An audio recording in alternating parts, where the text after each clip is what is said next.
Hello friends, स्वागत है आप सभी का एक बार फिर से DLS न्यूज चैनल पर। तो आज तारीख 21 मार्च 2022 दिन मंडे सोमवार, हिंदी तिथि चैत्र माह कृष्ण पक्ष चतुर्थी। और आइए बात करते हैं आज के मुख्य समाचारों टुडे ब्रेकिंग न्यूज के अपडेट वीडियो में नजर डालते हैं देश भर की तमाम बड़ी खबरों पर। देखिए दोस्तों, आम आदमी को महंगाई का एक और बड़ा झटका लगने जा रहा है। बिस्किट वगैरह और भी रोजाना काम में आने वाली कई सारी चीजें महंगी होने जा रही है, क्योंकि FMCG कंपनियां अपने प्रोडक्ट्स के दाम बढ़ाने वाली है। 10% तक दाम और बढ़ सकते हैं। कंपनियों का कहना है कि गेहूं, खाद्य तेल, कच्चा तेल वगैरह महंगा हो रहा है और इसीलिए वे अपने प्रोडक्ट्स को भी महंगा करने जा रही हैं। और ये महंगाई का झटका लगने जा रहा है। खाने पीने समेत कई सारे सामान की रेटें और भी ज्यादा बढ़ेगी आने वाले कुछ ही दिनों में। इंडस्ट्री से जुड़े लोगों का भी ये मानना है। वहीं देखिए, महंगाई का एक और तगड़ा झटका लगा। अब इस कंपनी ने भी दूध को 4 रुपए महंगा कर दिया। दरअसल मध्य प्रदेश सांची दूध डेयरी ने दूध के दाम बढ़ा दिए हैं। फुल क्रीम दूध अब 4 रुपए प्रति लीटर महंगा मिलेगा और घी के रेट में भी बढ़ोतरी हुई है। इससे पहले हाल ही में आपको पता होगा, मदर डेयरी वगैरह और भी कई सारी डेयरियों ने दाम बढ़ाए थे, राइट। और अब सांची मिल्क डेयरी ने भी अपने दूध के रेटों को 4 रुपए प्रति लीटर महंगा कर दिया। और उसके बाद अभी दूध की कीमत, नई कीमत क्या हो गई है, जानकारी आप स्क्रीन पर देख सकते हैं। अच्छा, वहीं देखिए 1 लीटर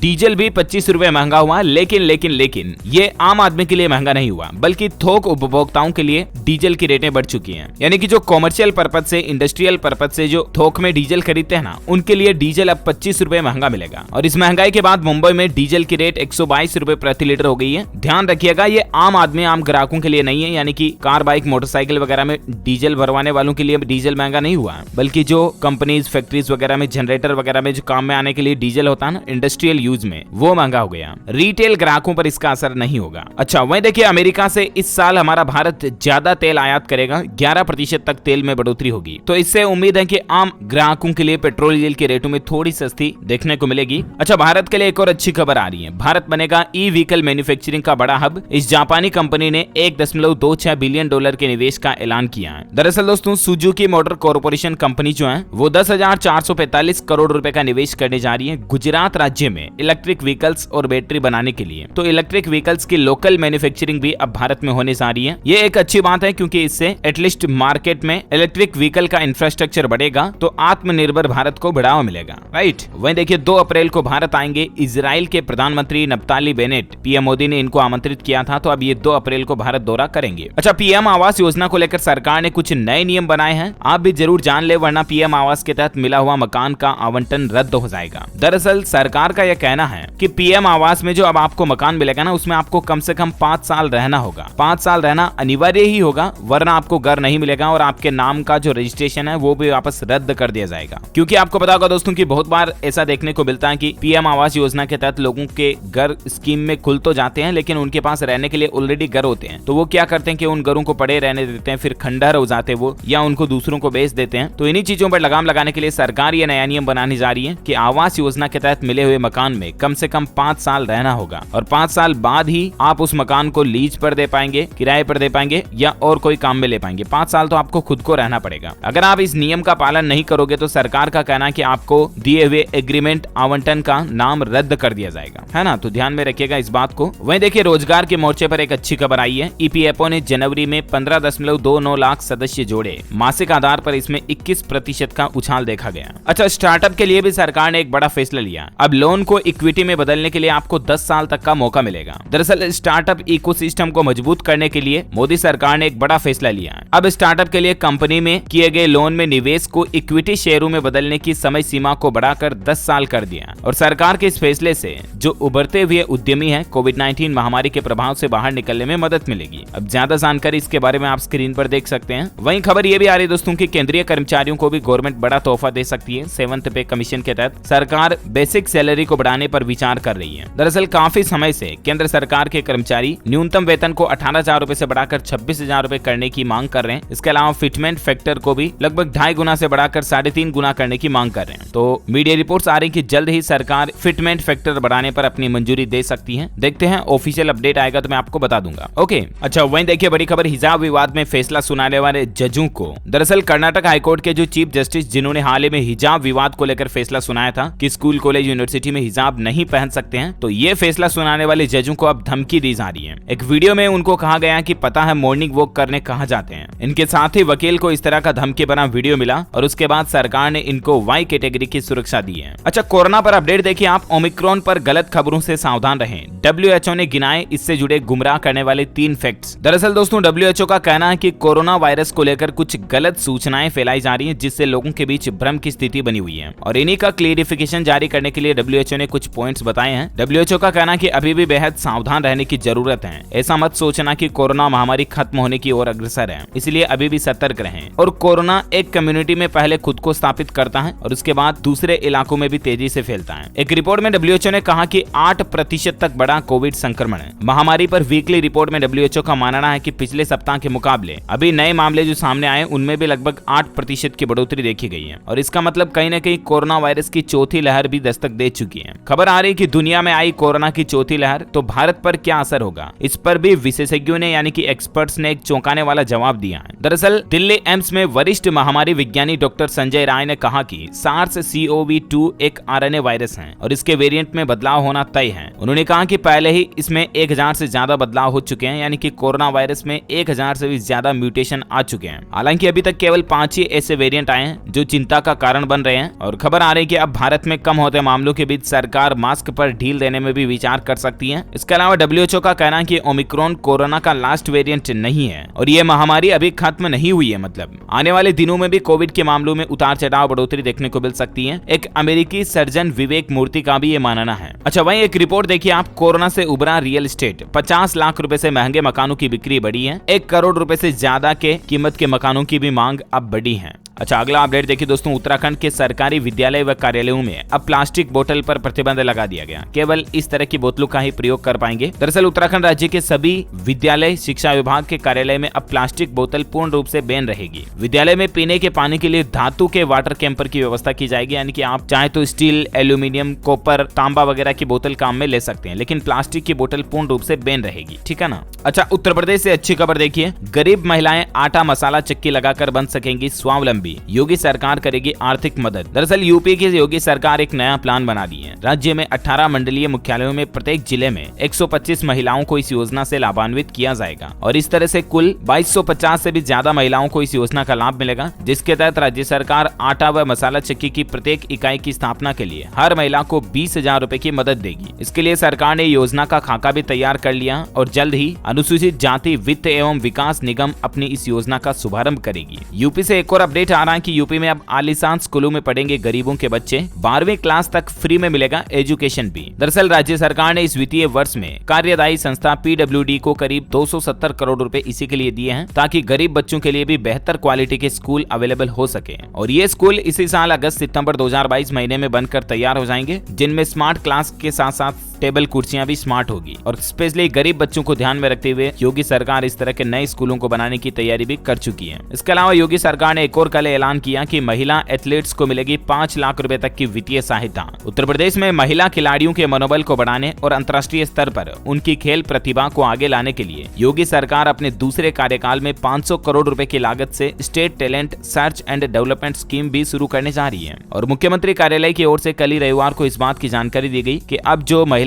एथलीट्स चुनी जाएंगी उनको 5 लाख रुपए वित्तीय सहायता राशि राज्य सरकार की तरफ से दी जाएगी। तो कुल मिलाकर के दोस्तों ये कुछ बड़े ऐलान योगी सरकार के दूसरे कार्यकाल के शुरू होने से पहले किए गए, जो कि अच्छी बात है वाकई में। अच्छा, वहीं देखिए दोस्तों, द कश्मीर फाइल्स फिल्म पर अपडेट आ रहा है कि अमेरिका में भी ये फिल्म ने परचम लहराया है। 10 दिन में अमेरिका में ये फिल्म $15 लाख कमाने में सफल रही है और वहीं अनुमान के मुताबिक इस फिल्म की कुल कमाई 150 करोड़ का आंकड़ा पार करने की तैयारी में है। अच्छा, वहीं देखिए यूपी के CM Yogi Adityanath the Kashmir files की टीम से मिले और डायरेक्टर बोले कि आतंकवाद का सपोर्ट करने वाले फिल्म नहीं देखते हैं, बस प्रोपेगेंडा फैलाते हैं। ये कुछ तस्वीरें भी आप देख सकते हैं। वहीं देखिए दोस्तों, यूक्रेन के बाद अब पाकिस्तान पर भी हुई जबरदस्त बमबारी। कल तबाह हो गया सेना का बेस कैंप। पाकिस्तान में इस तरह के धमाके हुए हैं। और देखिए पाकिस्तान के PM इमरान खान विपक्ष को घेरते घेरते भारत की तारीफ करने लगे और बोले कि उनकी विदेश नीति जनता की भलाई वाली है। इमरान को कल भारत याद आ गया। पाकिस्तान के PM बोले कि हिंदुस्तान की दाद देता हूँ, उनकी डिप्लोमेसी आजाद है, वो बेखौफ रूस से तेल खरीद रहे हैं। एक तरफ भारत से उनको जलन भी है तो भारत की तारीफ खुद भी करते हैं, यानी कि आखिरकार भारत का लोहा मानते हैं पाकिस्तान वाले भी। अच्छा, वहीं देखिए दोस्तों, 4 राज्यों में सरकार के गठन पर महामंथन हुआ। कल PM आवास पर हाई लेवल की मीटिंग हुई। मणिपुर में बीरेन्द्र सिंह ही वापस मुख्यमंत्री बने रहेंगे। उत्तराखंड और गोवा पर फैसला आज होगा। उत्तराखंड में आज सोमवार को नया मुख्यमंत्री चुना जाएगा। 21 मार्च को नए CM पर फैसला होगा और दौड़ में सबसे आगे पुष्कर सिंह धामी ही चल रहे हैं। देहरादून रवाना हो चुके हैं वो। तो वहीं मणिपुर में लगातार दूसरी बार एन बीरेन्द्र सिंह मुख्यमंत्री बनेंगे। भाजपा विधायक दल का नेता चुना गया उनको। अच्छा दोस्तों, भारतीयों की एक सर्वे रिपोर्ट देखिए। भारत में बुजुर्ग लोग सबसे ज्यादा खुश हैं। महिलाओं में पुरुषों से ज्यादा प्रसन्नता देखी गई। 35 से 48 की उम्र वाले सबसे ज्यादा दुखी हैं। 20,000 से भी ज्यादा लोगों पर हैप्पी प्लस सर्वे किया गया और इस सर्वे में 55% से ज्यादा लोगों ने कहा कि वे खुश हैं उनकी जिंदगी से। दोस्तों, हालात हर एक इंसान की हर एक जिंदगी के अलग अलग होते हैं। सबकी परिस्थितियां अलग अलग होती हैं। अक्सर हम दूसरों के लाइफ को देखते हैं, सिर्फ बाहर से देखते हैं, अंदर से उनकी लाइफ को नहीं जी रहे होते हैं और इसलिए हमें ऐसा लगता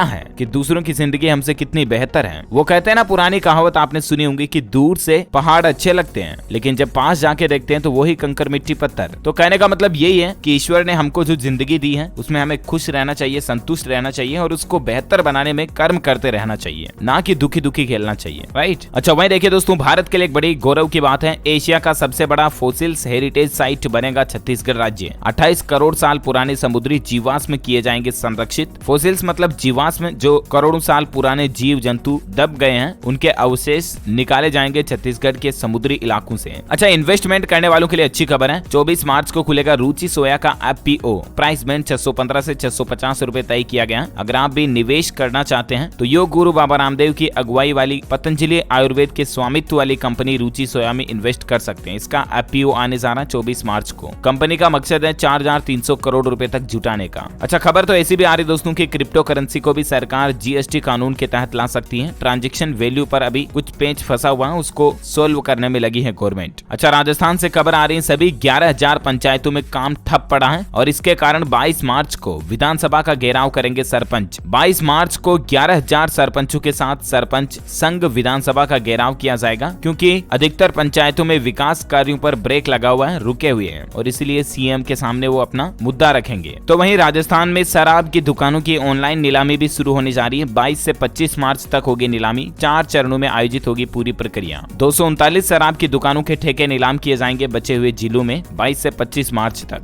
आप ऑनलाइन इस पोर्टल के जरिए शराब की दुकानों पर ठेके के लिए ऑनलाइन अप्लाई कर सकते हैं। ओके, वह देखिए, बैंक ऑफ बड़ौदा दे रहा सस्ते में अपने सपनों का घर खरीदने का मौका। 24 मार्च को बैंक ऑफ बड़ौदा की ओर से प्रॉपर्टी की नीलामी का मेगा ऑक्शन निकाला जाएगा और अगर आप भी देश भर में अलग अलग लोकेशन पर रेजिडेंशियल, कमर्शियल प्लॉट, मकान, दुकान वगैरह खरीदना चाहते हैं ना, तो बैंक ऑफ बड़ौदा की तरफ से कई सारी प्रॉपर्टियों की नीलामी की जाएगी 24 मार्च को, है ना। आप ऑक्शन वाले ऑफिशियल पोर्टल पर जाकर के या बैंक ऑफ बड़ौदा.in पोर्टल के जरिए भी ऑक्शन के लिए अप्लाई कर सकते हैं। वह देखिए, पंजाब के बाद अब आम आदमी पार्टी की नजर राजस्थान पर भी है। राज्य का प्रभारी बदलेगा। 26-27 मार्च को आम आदमी पार्टी की तरफ से एक मेगा शो भी आयोजित किया जाएगा और अगले महीने से सर्वे भी शुरू करेगी पार्टी। अच्छा, वहीं देखिए, बड़ी खबर, यूक्रेन हमले को लगातार 25 दिन हो चुके हैं और यूक्रेन के राष्ट्रपति बोले कि जंग नहीं थमी तो तीसरा विश्व युद्ध शुरू हो जाएगा। मारियोपोल के 8 स्कूल पर भी रूस ने बमबारी की। कुछ तस्वीरें आप देख सकते हैं। वहीं शांति वार्ता को लेकर यूक्रेनी राष्ट्रपति जेलेंस्की का बड़ा बयान देखने को मिला। वो बोले कि हम पुतिन से बातचीत करने के लिए तैयार हैं, लेकिन रूस की तरफ से अभी तक कोई जवाब नहीं आ रहा। कर्नाटक में आज बेंगलुरु आएगा यूक्रेन में मारे गए नवीन सेकरप्पा का पार्थिव शरीर भी। मुख्यमंत्री बम्बई ने PM मोदी का आभार जताया। वहीं रूस यूक्रेन के बीच 5वें दौर की बैठक भी होगी आज। जंग में अब तक 902 नागरिक मारे गए, 1459 लोग घायल हुए। तो वहीं दोस्तों, यूक्रेन संकट पर भारत के रुख को क्वाड का भी समर्थन मिला। कूटनीतिक जानकार बोले कि PM मोदी अपना रहे 1957 की नीति। तो ये कुछ माहौल चल रहा रूस यूक्रेन को लेकर। वहीं देखिए, बड़ी खबर दोस्तों, खेलों को बढ़ावा देने के लिए हरियाणा राज्य को मिला श्रेष्ठ राज्य पुरस्कार और नीरज चोपड़ा को sports star of the year से भी सम्मानित किया गया। करंट अफेयर्स के हिसाब से इंपोर्टेंट है, ध्यान में रखिएगा ये। अच्छा दोस्तों, खबरों का सिलसिला जारी रहेगा। अभी तो कुछ और महत्वपूर्ण और काम की खबरों पर बातचीत करेंगे, लेकिन फिलहाल वक्त हो चुका है आज के ताजा मौसम समाचार जानने का। देखिए, साल का पहला चक्रवाती तूफान असनी और भी ज्यादा तेज होता जा रहा है। अंडमान निकोबार में ये तूफान दस्तक दे चुका है और अगले 24 घंटों में तबाही मचा सकता है और इस तूफान के कारण अंडमान निकोबार, म्यांमार, बांग्लादेश, इन इलाकों में भारी बारिश की चेतावनी भी जारी की गई है और सरकार की तरफ से मौसम विभाग की ओर से हेल्पलाइन नंबर भी जारी किए गए हैं। नंबर भी आप स्क्रीन पर देख सकते हैं। टोल फ्री नंबर है 1800-345-2714। अगर आप भी इस तूफान में किसी भी इमरजेंसी परिस्थिति में फंस जाते हैं तो तुरंत आप इस नंबर पर संपर्क करके सहायता ले सकते हैं। सरकार की ओर से NDRF की टीमों और तीनों सेनाओं को अलर्ट मोड पर रखा गया ताकि तूफान में किसी भी तरह की क्रिटिकल सिचुएशन बनने पर लोगों को तुरंत रेस्क्यू किया जा सके। आपको बता दूं, साइक्लोन आसानी के कारण 80 से 85 किलोमीटर प्रति घंटा की रफ्तार से हवाएं चलेगी और अंडमान निकोबार, म्यांमार वगैरह इन इलाकों में बारिश भी होगी। वहीं प्रशासन की तरफ से मछुआरों को भी समुद्र से दूर रहने का अलर्ट जारी किया गया। अगले 2 दिन तक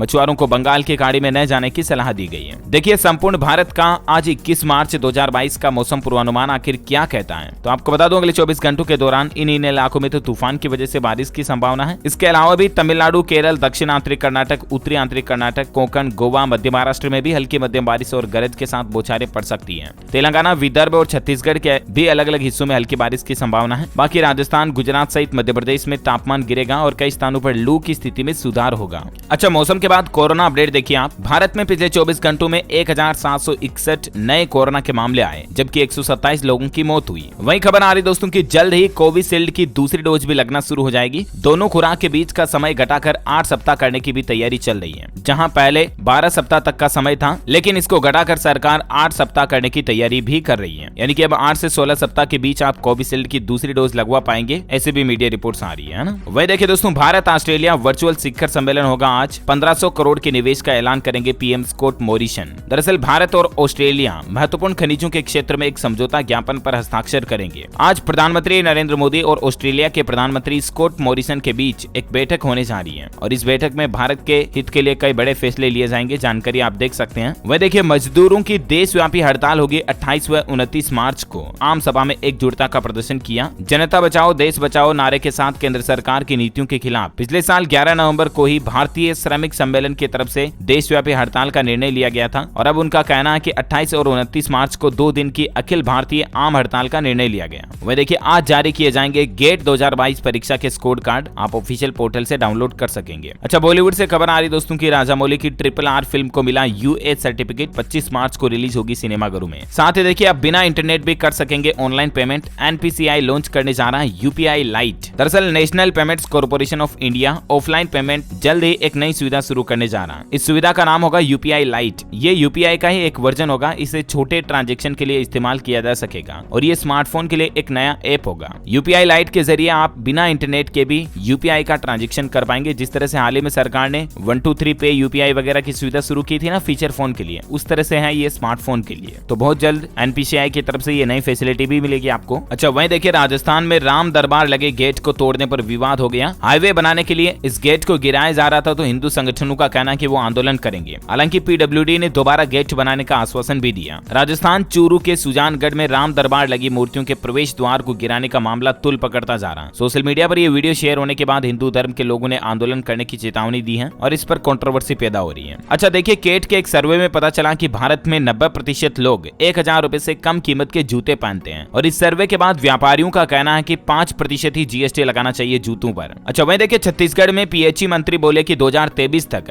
हर घर में नल कनेक्शन पहुंचा दिया जाएगा। रुद्र कुमार का कहना है कि 55 लीटर तक पानी तो हम फ्री में देंगे। छत्तीसगढ़ के पीएचई मंत्री यानी कि पब्लिक हेल्थ इंजीनियरिंग डिपार्टमेंट से जो मिनिस्टर हैं, उनका ये कहना है। वह देखिए दोस्तों, कल ही केरल में फुटबॉल मैच के दौरान एक बड़ा हादसा हो गया। मैच देखने के लिए स्टेडियम की गैलरी पर बैठे थे 2000 लोग, लेकिन अचानक से वो गैलरी ढह गई और 200 से ज्यादा लोग घायल हो गए। कुछ की हालत सीरियस क्रिटिकल बताई जा रही है। कुछ तस्वीरें फुटेज में आप देख सकते हैं। वहीं राजस्थान में गर्मियों को देखते हुए अशोक गहलोत सरकार ने भी पेयजल को लेकर एक बड़ा फैसला लिया और उनका कहना है कि पानी की कमी को देखते हुए हर विधानसभा क्षेत्र में आवश्यकता अनुसार 40 हैंडपंप और 10 ट्यूबवेल लगाए जाएंगे सरकार की तरफ से। वह देखिए, हरियाणा में अब बिना प्रशिक्षण स्कूल मुखिया नहीं बन पाएंगे शिक्षक। नए सत्र से ही नेतृत्व प्रशिक्षण कार्यक्रम शुरू होने जा रहा और इसका प्रशिक्षण लेना अनिवार्य होगा। उसके बाद ही स्कूल का मुखिया बन पाएंगे शिक्षक। हरियाणा राज्य में एजुकेशन की क्वालिटी को सुधारने के लिए सरकार इस तरह का बदलाव करने जा रही है। नए एजुकेशन सत्र 2022-23 से ये शुरू हो जाएगा। अच्छा, साथ ही देखिए, 2 साल बाद कल रविवार को खुले जगन्नाथ महाप्रभु के कपाट। अब 7 दिन आप दर्शन कर पाएंगे। उड़ीसा भुवनेश्वर में जो भगवान जगन्नाथ जी का मंदिर है, उनके भक्तों के लिए अच्छी खबर है। अब रविवार को भी दर्शन कर सकेंगे। हालांकि कुछ खास नियमों का आपको पालन करना होगा, कोविड वगैरह के, है ना। वह देखिए, सीएनजी कारों की रेस हुई तेज। अब टोयोटा कंपनी भी ग्लेंजा का सीएनजी वेरिएंट मार्केट में उतारने की तैयारी कर रही है। साथ ही देखिए, झारखंड के सार्वजनिक वितरण प्रणाली में सरकार एक बड़ा बदलाव करने जा रही है। अनाज एटीएम से मिलेगा राशन। अनाज एटीएम के माध्यम से राशन वितरण में आने वाली तमाम दिक्कतों पर रोक लगेगी। झारखंड सरकार पायलट प्रोजेक्ट के तहत पूरे राज्य में 10 जगहों पर इस तरह की एटीएम मशीनें लगाएगी, जहां से आप राशन कार्ड के जरिए राशन ले पाएंगे। वह देखिए, केरल राज्य में यातायात बाधित किए बिना झंडे और विज्ञापन लगा सकेंगे गैर राजनीतिक संगठन भी। सर्वदलीय बैठक में हुआ ये बड़ा फैसला।